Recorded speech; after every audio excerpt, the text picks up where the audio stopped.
My name is Evelyn Carter, and that night at the airport, I felt like my whole life was falling apart again. My flight home got canceled because of a storm, and I was stranded miles away from anywhere familiar. I hadn't spoken to my dad in years, but out of desperation, I texted him.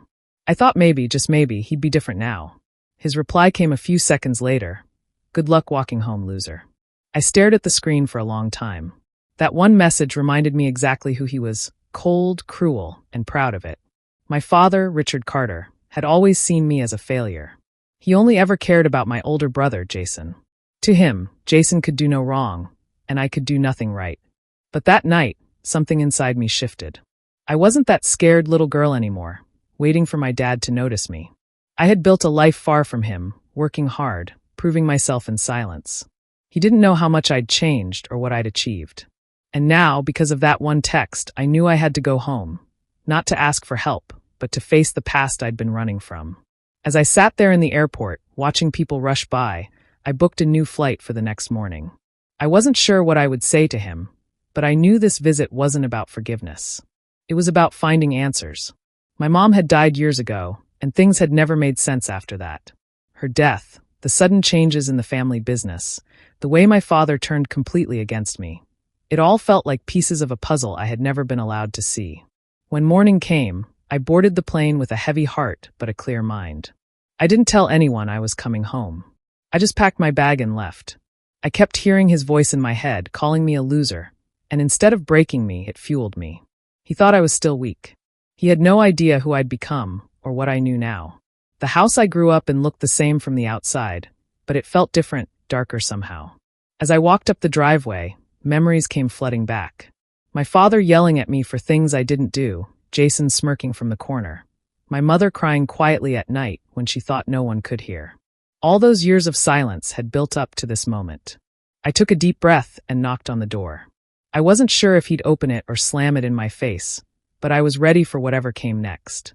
Because this time, I wasn't the girl he could insult and walk away from. I wasn't the disappointment anymore. He didn't know it yet, but his time of control was over. And the truth, the one he'd buried for years, was about to come out. I grew up in a big house that looked perfect from the outside. Tall white walls, expensive cars in the driveway, and everything money could buy. But inside, it never felt like home. My father, Richard Carter, was a powerful businessman, always talking about reputation, success, and the Carter legacy. To him, family only mattered when it made him look good. My older brother, Jason, was everything he wanted in a son, confident, loud, and willing to follow in his footsteps. I, on the other hand, was different. I liked books, quiet places, and dreams that didn't revolve around his business. When I was younger, I tried so hard to make him proud. I brought home good grades, trophies, and awards, but no matter what I did, it was never enough. He would look at my achievements and say, "Jason could have done better." That sentence followed me through my whole childhood. My mother, Grace, was the only one who ever made me feel loved. She would sit beside me at night, brushing my hair and whispering, "Don't listen to him, sweetheart. You're special in your own way." Her voice was the only warmth I knew in that cold house. As we grew older, Jason started working with Dad in the company. He got his own office, a new car, and endless praise. I still remember the day I told my father I got a full scholarship to a top university. I was so proud, thinking he would finally be happy for me. But he looked at me with disgust and said, "So, you're choosing to run away instead of helping your family? You're a mistake, Evelyn." That was the last time I tried to win his approval. College became my escape. I studied hard, worked part-time jobs, and learned what independence really meant. My mother kept in touch secretly. She would send small letters and gifts, always telling me she missed me. But one day, the letters stopped. I tried calling home, but no one answered. A week later, Jason called to say Mom had died suddenly. He didn't even sound sad. He just said it like it was another business update. When I came home for the funeral, Dad barely looked at me. He didn't hug me or speak a single kind word. Instead, he told me to leave as soon as the service ended. I remember standing in the cold outside the cemetery, watching everyone walk away, wondering what had really happened. Mom's death didn't feel natural. She had no health problems, and no one gave me answers. After that day, my father completely cut me off. My calls went unanswered. My access to family accounts was removed. It was like I never existed. Jason took full control of the business, and my father moved on like losing mom. And me didn't matter at all. But even from far away, I couldn't shake the feeling that something about her death was being hidden. And deep down, I knew my father had more to do with it than anyone wanted to admit. Years passed, and I built a new life far away from home. I moved abroad after graduation and started working in real estate investment. It wasn't easy at first. I had no one to lean on, no family support, and barely any savings. But I worked long hours, took every small opportunity, and learned from every failure. Slowly, things started to change. I earned respect, stability, and peace, 3 things I never had growing up. For the first time, I felt like my life had meaning, and I didn't need anyone's approval, especially not my father's. I rarely thought about home anymore. The memories were painful, and I had learned to bury them deep. I told myself the past didn't matter, that I was free. But some wounds never really heal. They just stay quiet until something wakes them up. That night at the airport was one of those moments. I had been traveling for work, closing a major property deal that would change my career. My flight home got canceled because of bad weather, and I was stuck at the airport, exhausted and frustrated. Without thinking much, I scrolled through my contacts and stopped at my father's name. It had been years since I last spoke to him. Part of me wanted to delete the number, but another part of me, the small, hopeful part, thought maybe things were different now. Maybe time had softened him. I texted him a simple message. Hey, flight got canceled. Might need to stay somewhere for the night. It wasn't a request for help, just a message from a daughter trying to reach out. But his reply came quickly, and it cut deeper than I expected. Good luck walking home, loser. I stared at the words for a long time. My chest felt heavy, like someone had pressed all the air out of me. For years, I had convinced myself that I didn't care about his opinion, but reading that message proved otherwise. It hurt, not because I needed him, but because I realized nothing had changed. He was still the same cruel man who had thrown me away years ago. But instead of crying, I felt something else, anger, strong and sharp. That single text broke whatever fragile peace I had built around the past. I couldn't stop thinking about him, about Mom's death, about how quickly he had erased me from the family. The way he mocked me now felt like he was daring me to come back, to face him.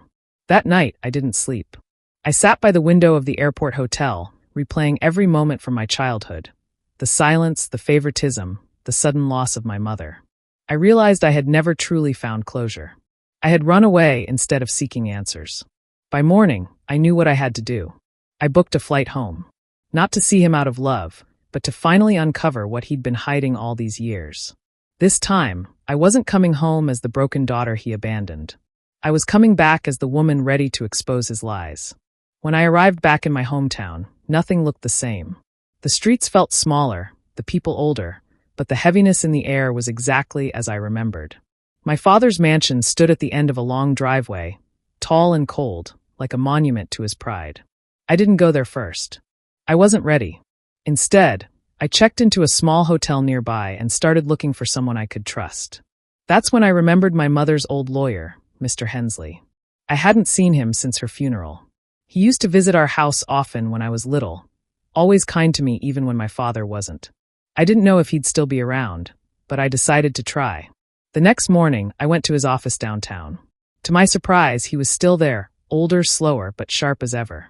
When he saw me, his eyes widened like he was looking at a ghost. "Evelyn Carter," he said softly, shaking my hand. "You look just like your mother." We talked for a while, catching up on life. Then I told him why I was there. I wanted to know more about my mother's estate, about what really happened after she passed. For a moment, he looked unsure, glancing at the door as if checking for listeners. Then he stood up, walked to a locked cabinet, and pulled out a thick brown envelope covered in dust. "I've been waiting for the day you'd come," he said quietly. Inside were documents with my mother's handwriting, her real will, dated only a few weeks before she died. My hands trembled as I read it. Everything, every property, every share in the family company, every account was left to me. Not a word about my father or Jason. My mother had planned to give me everything. I felt my stomach twist. "But my father said he inherited everything after her death," I whispered. Mr. Hensley sighed and nodded. "That's what he made everyone believe.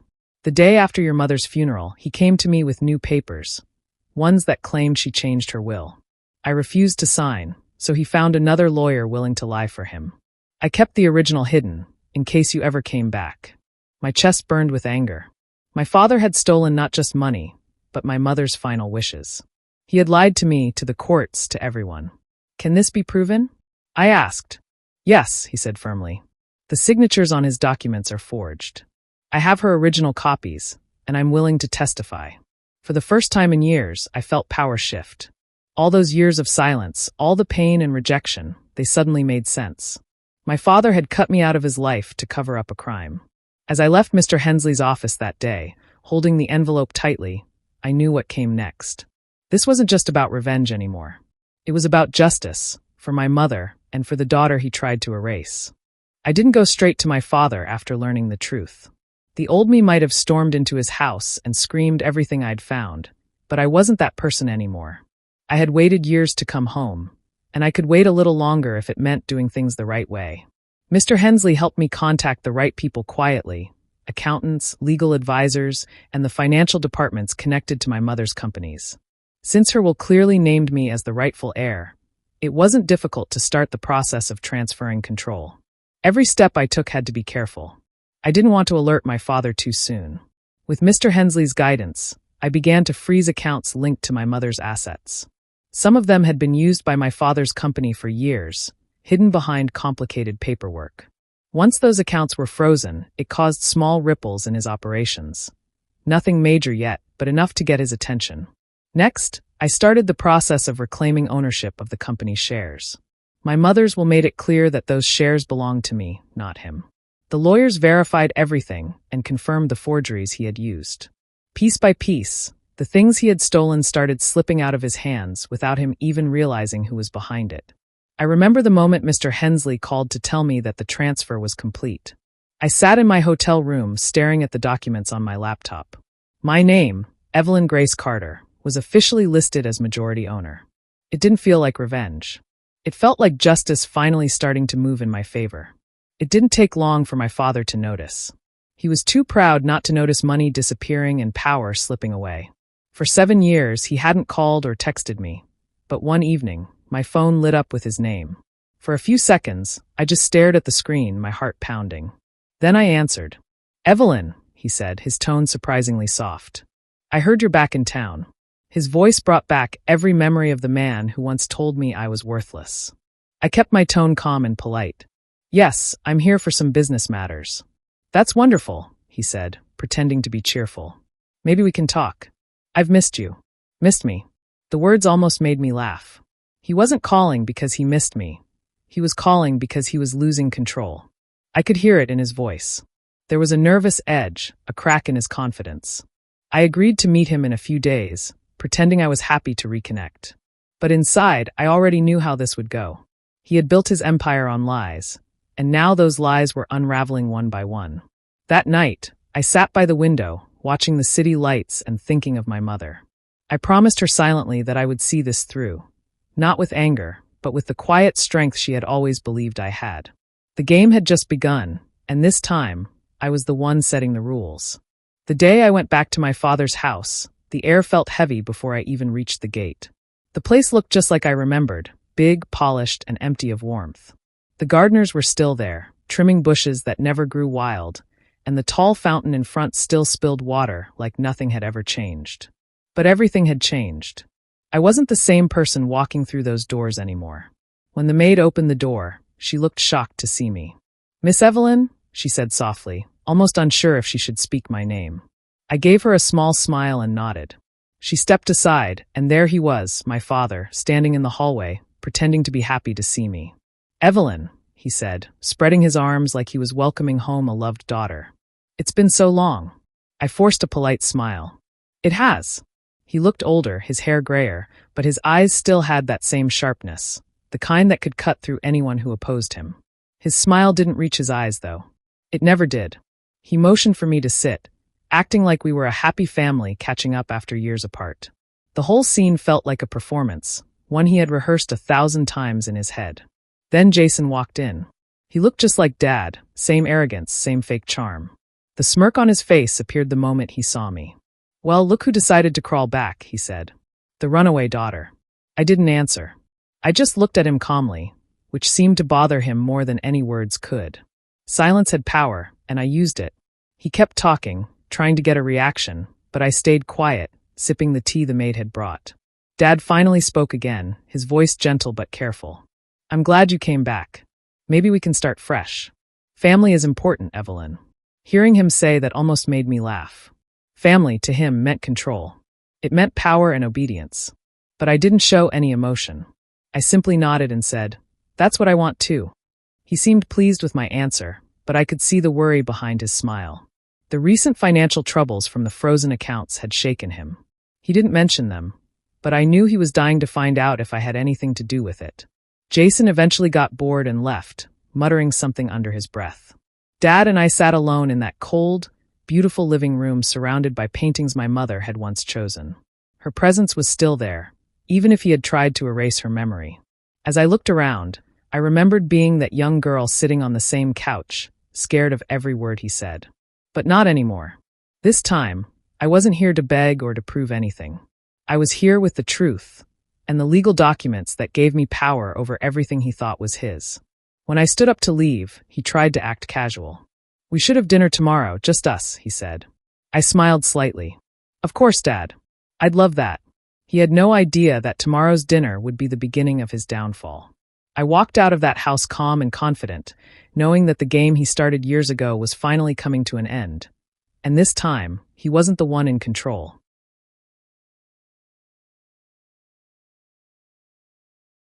The next evening, I returned to the house for dinner just like he had asked. The dining room looked the same as it always had. Long polished table, silver plates, tall candles, and walls lined with family portraits. My mother's photo hung at the far end, and for the first time, I didn't look away when I saw it. I could almost feel her watching me, calm and steady, reminding me why I was there. Dad was already seated, pretending everything was normal. Jason was beside him, scrolling through his phone with that same careless smirk. The smell of roasted meat filled the air, but I couldn't eat. My mind was focused on what I had to do. Dad started the conversation as if we were an ordinary family. "So, Evelyn, I heard you've been working abroad. Must be doing well for yourself," he said, slicing his food slowly. "Yes," I replied simply. "I've done better than I expected." He smiled thinly, probably wondering what that meant. Jason leaned back in his chair. "You always thought you were too good for us, didn't you? Running away was the best thing you did. We had peace after you left." I ignored him. Instead, I reached into my bag and placed a brown envelope on the table. "Actually, I came to talk about Mom." That got both their attention. Dad's fork froze midair. Jason frowned. "What about her?" I took a deep breath and opened the envelope. "About what she left behind, and what you've been hiding." Dad's eyes narrowed. "Evelyn, I don't think this is the right time for." "This is the right time." I cut him off, keeping my voice steady. I pulled out the documents, the original will, signed and sealed by my mother. "This is Mom's real will. The one you hid. The one that leaves everything, the houses, the shares, the accounts, to me." The room went silent. Jason's mouth fell open. Dad went pale, then tried to laugh it off. "That's ridiculous. Those papers mean nothing. The court already recognized my inheritance years ago." I looked him straight in the eyes. "Because you forged it." He slammed his hand on the table. "You don't know what you're talking about." I didn't flinch. I reached into the envelope again and pulled out a USB drive. "Mr. Hensley recorded a video the day Mom signed the will. He also recorded his statement about your forgery." Jason shifted uncomfortably. "Dad, is she serious?" Dad's face turned red. "She's lying." But his voice trembled, and that was enough. I plugged the drive into the laptop I'd brought and pressed play. My mother's voice filled the room, soft, gentle, and full of truth. She was sitting beside Mr. Hensley, reading out her will, naming me as her only heir. The timestamp was clear. The signature matched perfectly. When the video ended, no one spoke. Jason looked at Dad with disbelief. "You forged Mom's will?" he whispered. Dad's shoulders slumped.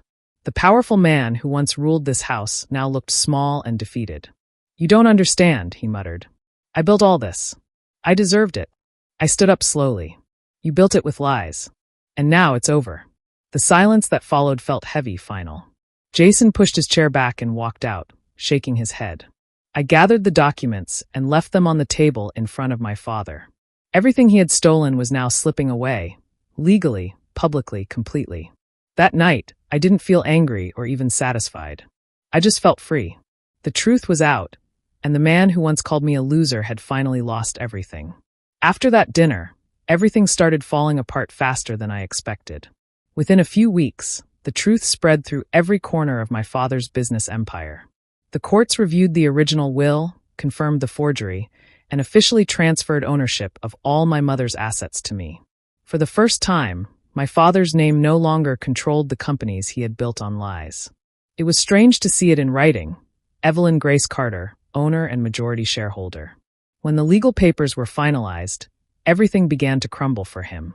His personal accounts were frozen after investigators found suspicious transfers tied to the forged documents.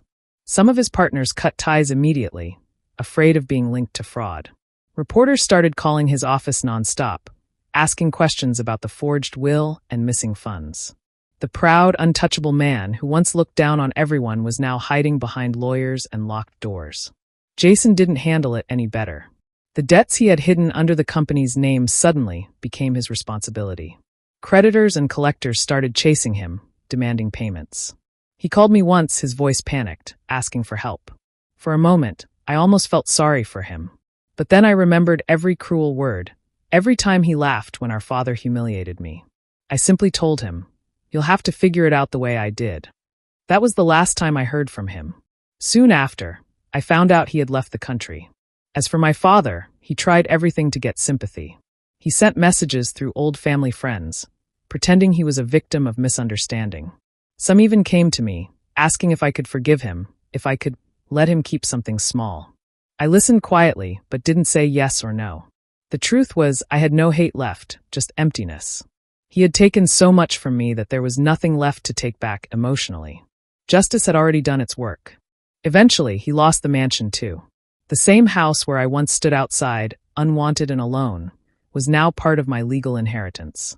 I didn't rush to move in. I let the lawyers handle everything while I stayed away. When they told me he had left the house, refusing to speak to anyone, I just nodded. The man who used to boast about power and money now had neither. People who once looked at me with pity or judgment suddenly started treating me with respect. They whispered about how smart and strong I had become, how I'd turned everything around. But I didn't care about their opinions anymore. None of them had stood by me when I was being humiliated. At night, I often thought about my mother, how she must have known what kind of man she married, and why she made sure her will protected me. Every decision she made led me to this moment. My father's empire was gone, Jason had disappeared, and the truth had finally come to light. The same people who had once mocked me now wanted my approval, but I gave them nothing. For years, I had been powerless, but now I understood something deeper. Real power doesn't come from wealth or control. It comes from truth. And that truth had finally destroyed the empire my father built on lies. Weeks later, I finally decided to visit the house again, the place where everything had started and ended. It was officially mine now. The court documents had been processed, and the keys rested in my hand as I stood outside the tall iron gates. The wind carried a quiet stillness, the kind that comes after a storm. I had imagined this moment so many times growing up, returning home with pride, proving my father wrong. But standing there now, I didn't feel pride or revenge. I felt calm. I parked my car at the end of the long driveway, the same one my father once told me to walk home, loser, from. Back then, I had left that road in tears, feeling unwanted and small. Now, I walked the same path again, but my steps were steady. I wasn't that girl anymore. The house looked the same, tall windows, perfect garden, every corner carefully kept up by people who once looked through me like I didn't belong. But the energy was different. It no longer felt like his house. It felt empty, waiting for a new chapter to begin. As I reached the front door, I hesitated for a moment before unlocking it. The sound of the door creaking open echoed through the hallway, carrying memories I had buried for years. I stepped inside slowly, taking it all in. The scent of polished wood, the paintings my mother had chosen, and the staircase where I used to sit and read when no one wanted to talk to me. Everything was still there.